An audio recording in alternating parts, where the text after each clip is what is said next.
This is fantastic. All right, so we're All right. we're live and recording. We'll edit as need be here.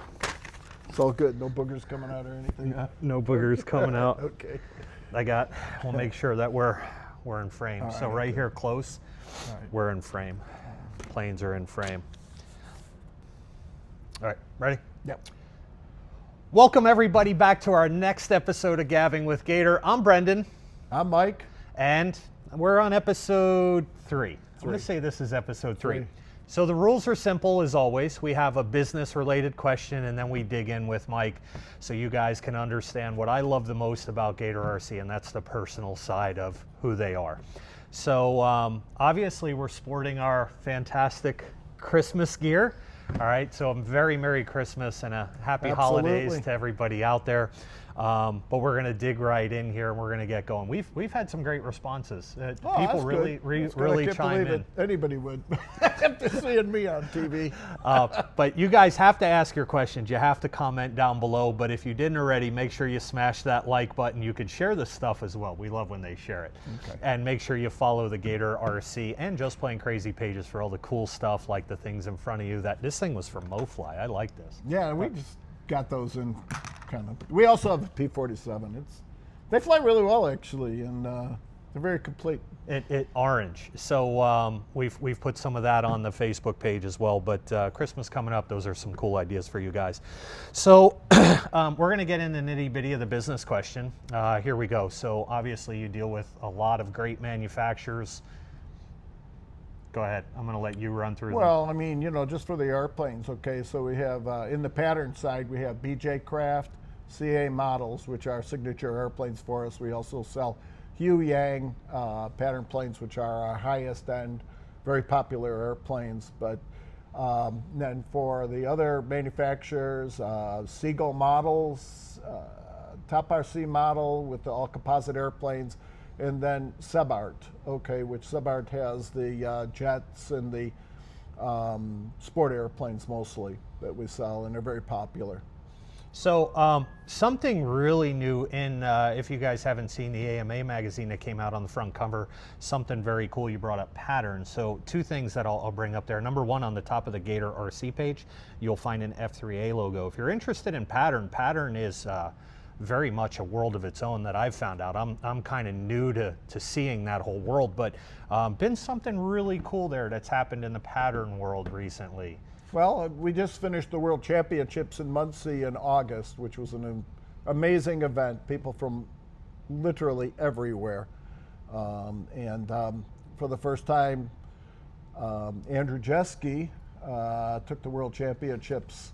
And that was really exciting because he's really been knocking at the door. Andrew is he's the hardest working guy I've ever met in this sport, and congratulations to him and his family.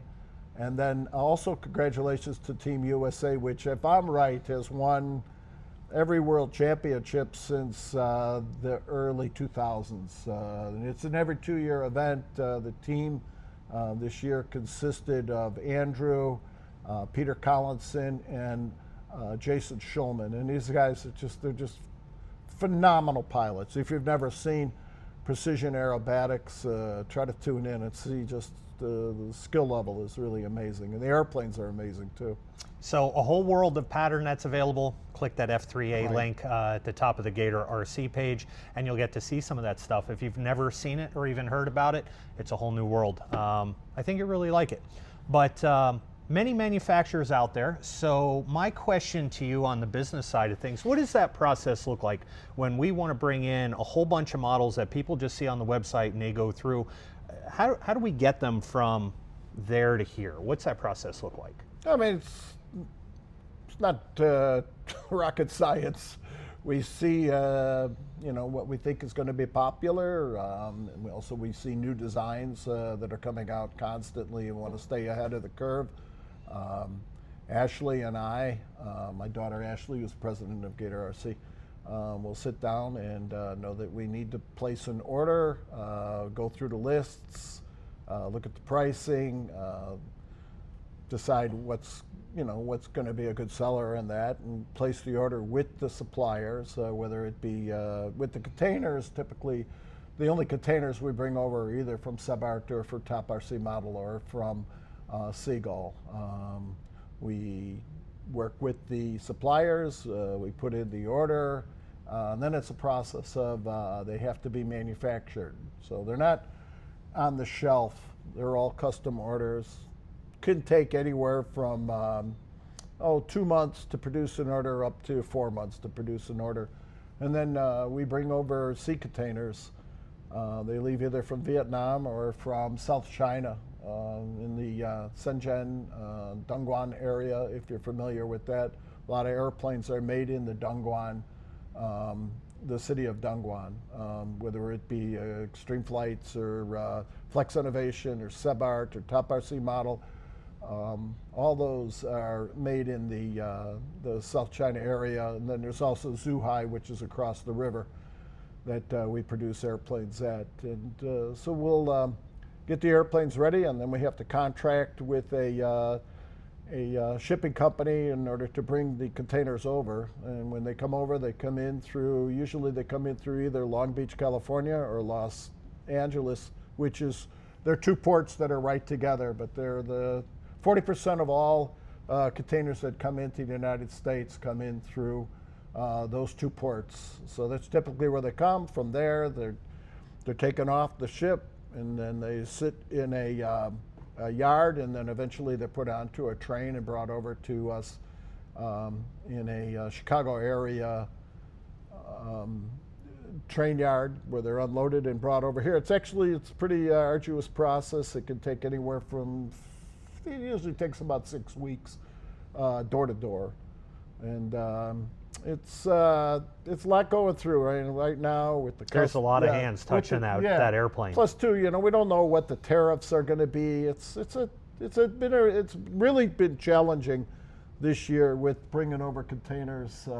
It's because we don't know what the tariffs are going to be until they land, and it's somewhat problematic. But we are navigating through it and doing the best we can to get stuff to our customers. So when we actually, when we get a box as a modeler in the mail from the FedEx or UPS guy, right, we go ahead and we open that up. There's been a lot of different loading and unloading of that box. So if you got one that's got a small like tear in the box, or the thing's even pristine, that's traveled a long way through a lot of hands, through a lot of different places, and it's still in really good shape. So that's a pretty amazing thing. And I look at all the temperature changes, all the climate changes from there to here. That thing's gone through a lot. Well, sure. We're not things like, people will get airplanes in the middle of the winter, okay? And like say you're sending an airplane to someone in Las Vegas or Arizona where the humidity level in the middle of the winter is 0. Okay, but you gotta remember these airplanes were made in South China, or they were made in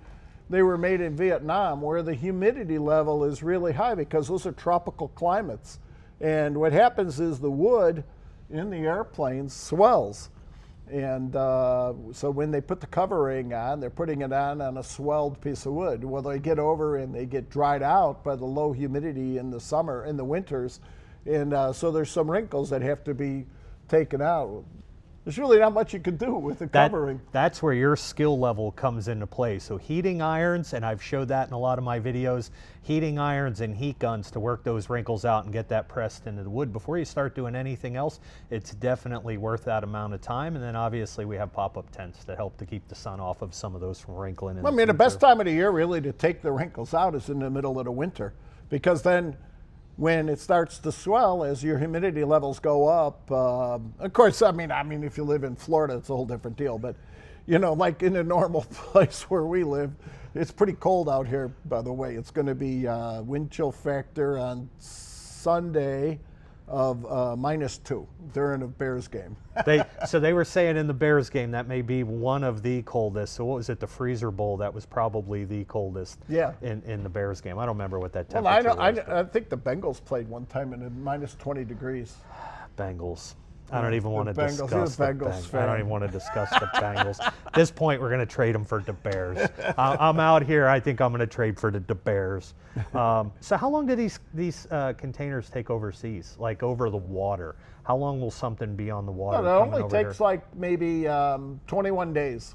It tops, maybe even 17, 18 days to get from South China to the ports. Okay, that's So much that quicker than I the thought. ships are fast. And Nice, nice. Well, everybody out there, you're joining us, obviously Christmas right around the corner, Mike. So the next question I have for you is, let's talk about Christmas gifts. I feel like I'm at the North Pole because this place is like Christmas for me. As I get to walk around and look in this place, there's so many cool models and projects, and we don't have space or time to fly and build all of these things, but getting to be a kid in a candy store is a really cool opportunity. But question for you is obviously Christmas gifts. I'm sure over the years you've gotten something that has stood out to be special or unique or meant something the most to you. What's been the Christmas coolest gift you've ever gotten, and why? well, let's see. This is good because I really do have one that was my favorite ever, and that was, I got really,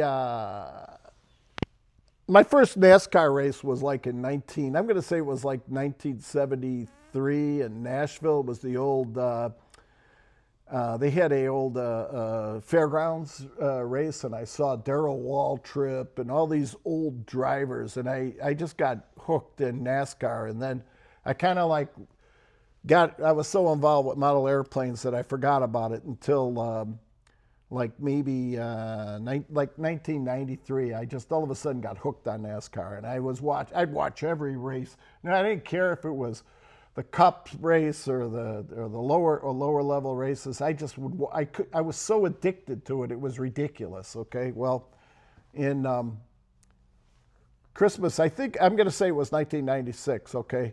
I went and I got a gift, and I opened up a box, and it had a die-cast NASCAR car in it, right? And inside of my wife had given me, we had 2 tickets to the inaugural race at the Las Vegas Motor Speedway, and I was just, it's almost, it chokes me up even thinking about how excited I was. And we ended up, she had airline tickets and everything, and we went to Las Vegas, and we got to see the inaugural race. I think it was, I'm going to say it was like in March of, if I'm right, it's 1996. And it was an interesting racetrack because that racetrack was built by a very famous guy in the RC industry. It was Bill Bennett, who was the former owner of the Circus Hotel, and that's the same guy that started the TOC. Oh, really? Yeah, and they ran the TOC out of the Circus Hotel, which I was privileged to be invited to for the first 4 years. And TOC, for some of the viewers that may not be familiar with that acronym or that expression, is? Tournament of Champions. There you go. Tournament of Champions, okay, which was a hosted event run by the Circus people and Bill Bennett, who was a big RC enthusiast. Very interesting. They were spectacular events that they brought in invitations from all over the world. And at that time, we flew what now is termed as classic pattern or ballistic pattern. You know, the airplanes that ran 60 size engines, fast airplanes. And so I was invited to it and got to participate in it, got to meet Bill Bennett. And then he actually developed that racetrack. So it was kind of like, it was kind of meaningful from a lot of reasons, you know. That's a really cool story. Yeah. I like that. So we tie NASCAR, planes, flying, warm weather. It's just all geeky. I like geeky stuff. Very, very much so. Very much so. So, very cool Christmas gift idea.